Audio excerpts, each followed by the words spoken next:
ఎంత భాగ్యమే తల్లి ఆ శివునిది, నిన్ను పొందగలిగెనం తపస్సు ఫలమిది. ఎంత భాగ్యమే తల్లి ఆ శివునిది, నిన్ను పొందగలిగెనం తపస్సు ఫలమిది. తపస్సు ఫలమిది, తపస్సు ఫలమిది, తపస్సు ఫలమిది.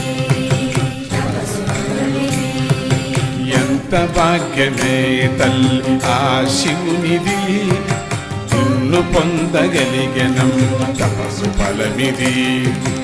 ఎంత భాగ్యమే తల్లి ఆ శివునిది, నిన్ను పొందగలిగెనం తపస్సు ఫలమిది. ఎంత భాగ్యమే తల్లి ఆ శివునిది, నిన్ను పొందగలిగెనం తపస్సు ఫలమిది.